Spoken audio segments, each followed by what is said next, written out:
nilai-nilai Islam diterapkan dalam suatu masyarakat. Hari ini saya akan membahas mengenai prinsip-prinsip wacana tatanan sosial. Ada 5 prinsip. Yang pertama, keadilan sosial.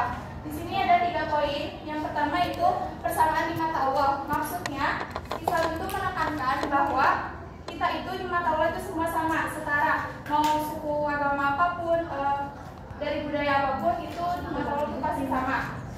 Lalu yang kedua itu distribusi kekayaan yang adil.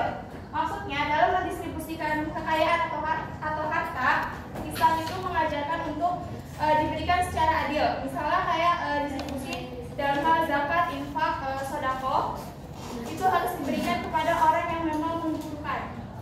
Lalu yang ketiga, keadilan dan hukum. Nah, keadilan dan hukum itu maksudnya dalam menegakkan hukum itu kita harus adil gitu, nggak boleh tumpul ke atas, tajam ke bawah, seperti itu. Lalu yang kedua itu kemanusiaan. Nah, di sini ada 3 poin juga.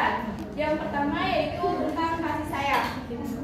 Dimana Islam itu kan agama yang rahmatan lil alamin, yang mengajarkan kita tentang kasih sayang. Jadi kita sesama umat muslim itu harus saling menyayangi gitu, nggak boleh memandang apapun. Lalu yang kedua itu ada toleransi. Dimana kita hidup di Indonesia itu pastinya kan beragam budaya dan suku bangsa maupun agama juga, sehingga kita harus menjunjung tinggi yang namanya toleransi. Lalu yang ketiga itu ada kerjasama. Nah, kerjasama maksudnya di sini kita sebagai umat muslim itu harus menjunjung tinggi kerjasama dalam bersosialisasi. Lalu yang poin prinsip ketiga itu ada ketuhanan, yaitu tauhid. Tauhid itu kan artinya mengesahkan Allah. Jadi bahwa hanya Allah yang patut kita sembah.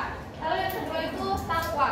Nah, takwa itu maksudnya kita menjalankan perintah Allah dan menjauhi segala larangan Allah.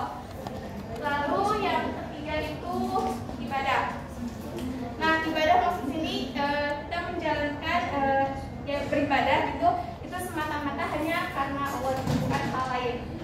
Nah, poin yang keempat itu ada kemerdekaan. Di sini ada 2, yaitu kemerdekaan dalam berpikir. Maksudnya kita itu dituntut untuk bisa berpikir secara kritis dan menyelesaikan masalah yang memang terjadi di lingkungan sekitar kita. Lalu yang kedua itu berpendapat. Maksudnya itu kita diharuskan, Islam itu menganjurkan kita untuk bisa berpendapat selagi pendapat kita itu masih berlandaskan nilai-nilai Islam. Nah, lalu yang prinsip terakhir yaitu kesatuan umat. Di sini terbagi 2, yaitu ukhuwah Islamiyah dan insaniyah.